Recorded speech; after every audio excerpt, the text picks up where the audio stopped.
Yes, people, and welcome back to another video on the Bridge YouTube channel where we bring you all things Chelsea.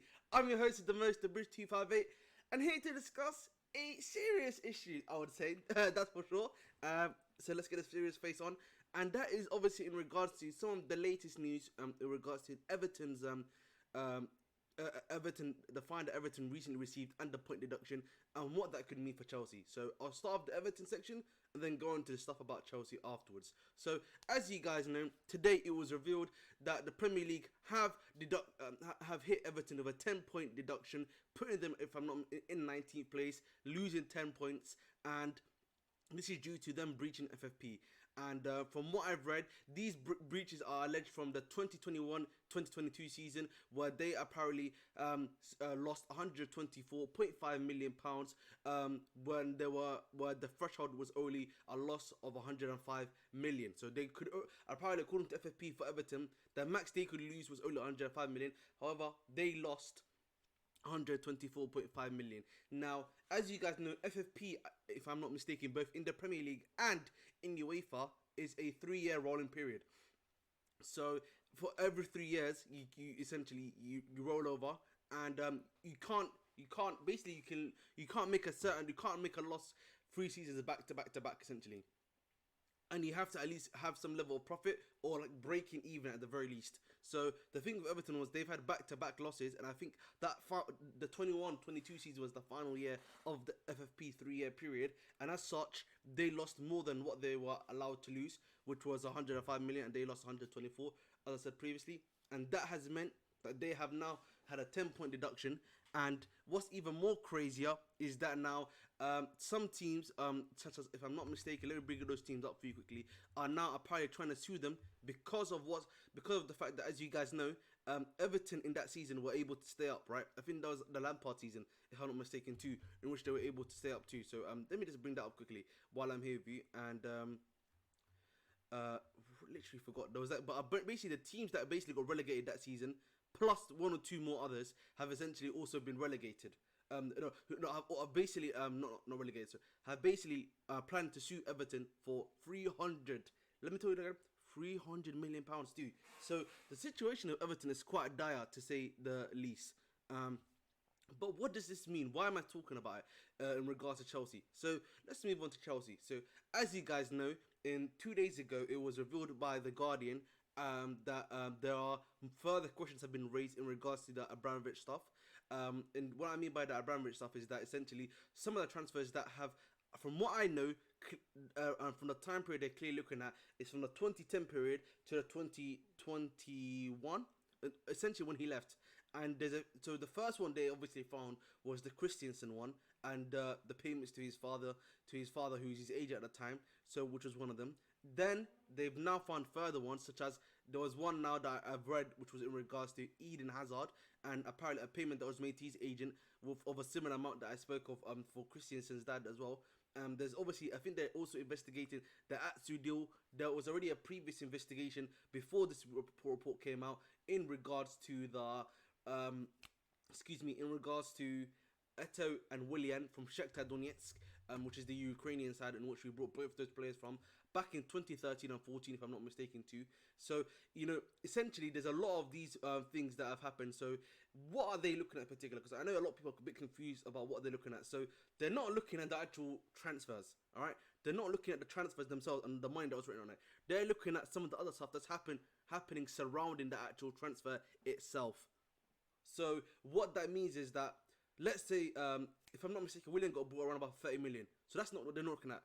They're also looking at the other stuff that was not shown on the actual transfer log, which is like the payment to the agent, to the payment to that stuff. And I think that is what is the illegal sections of this, is essentially, if that makes sense. Now, Chelsea have complied with them.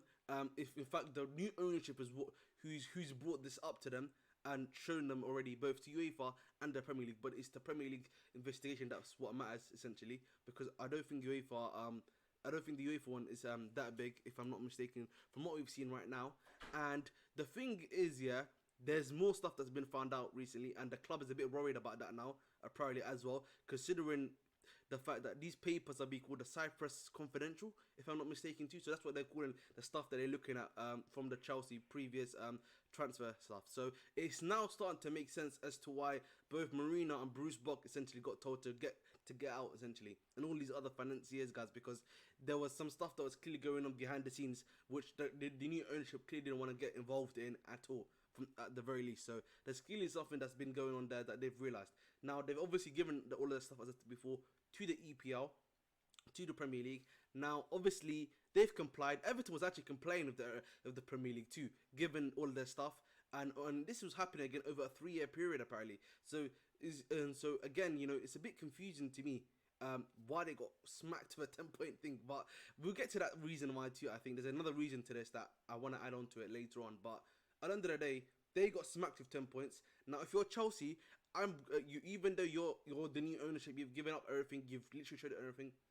I don't know, man. They're probably are probably gonna hit us here with around about 10 to 12 points. I'll be honest, guys. They're gonna probably hit us with another 10 to 12 points, and I know that obviously it's not ideal to say the very least, but Chelsea probably will be hit with a 10 to 12 one, and I think it makes sense because of the fact that of course this is something that's happened before the previous ownership at the very least, but we probably will be hit with the maximum 12-point deduction. Now, I'm gonna tell you right now, we're not gonna get relegated. That's for sure. I don't think they even. I think they have the power to do so, but because of the stuff and how far back in time it is, it's gonna be too much for them to do so. And it's not like we've got like Man City where we've breached 115 charges. Like the thing we've been doing is basically been paying agents, so it makes more than enough sense for them to basically hit us with the 10-point or 12-point essentially, and you know what I mean. Then it's road to 50 points. You get me? Okay, I'm just kidding on that one, but that's probably what's more than likely gonna happen for me, considering the severity of the stuff.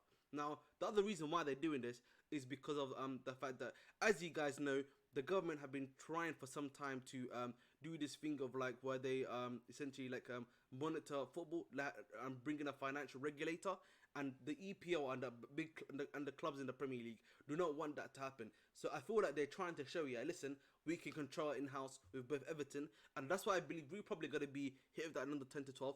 But if there is one team I would be very worried about, it would be Manchester City. Because he got 115 charges, big man.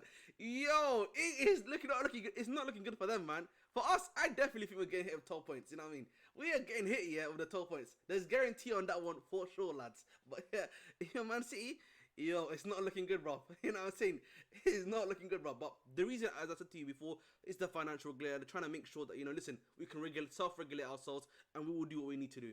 And that's probably what's happened with Everton.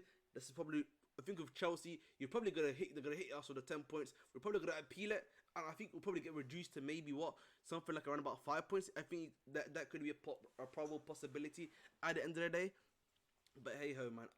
One thing I will say for sure, it's definitely not easy. At the end of the day, it's not something you want to be seeing, that your club could be getting hit with some crazy stuff. But it is what it is. But I think I'm more than confident, that we're gonna be able to, as they say, look after the situation and be able to do what we need to do to get past these stuff. And I think again, the reason why I say there's some goods is gonna be, compared to Everton, there will be some level of leniency. Is it because of the fact there's been a complete new ownership? Everton only got the new ownership like I think 2 to 3 weeks ago. So this is probably one of the reasons as to why that's happened. Whereas with Chelsea, we have voluntarily given everything away, and we've done everything to do so. But I still think we'll get hit over around about 10 points. Then Chelsea will probably try to appeal it, and because of essentially you know how in prison they do the thing of like if you have like a good behavior and that stuff, I think Chelsea will probably be like, listen, with the new ownership, we've not done this, we've not done that, here's 5 points deduction. So for that, so we probably might get a 5-point deduction. Touch wood. That's the hopeful. I'm gonna have this speaking here. But like, I saw someone say, oh, Chelsea, the reason they've been breaking FFP in their previous transfers and stuff. Listen, guys, we don't know that for sure. First things first. Secondly, as well, what we've been doing in January, what we've been doing in the previous summer and the previous January too, there's been explanations for what we've done, and they've actually had to break the loopholes for us doing what we've been doing previously. So that's why, for me, if you're a Chelsea Football Club, you're more than safe in that regard, from what we know, at least from that one for the time being. So there's nothing that's going wrong there at the end of the day. So that's pretty much all I think we have to say in regards to the transfer situation. But as always, it's been your video. I've been again your host, the most, the Bruce 258. Listen, I'm 9 away from 1K. 9 away now from 1K. It'll be really helpful for you guys to get me there as always. But as usual, dedicate your hearts. And as always, please make sure to stay blue. Boom.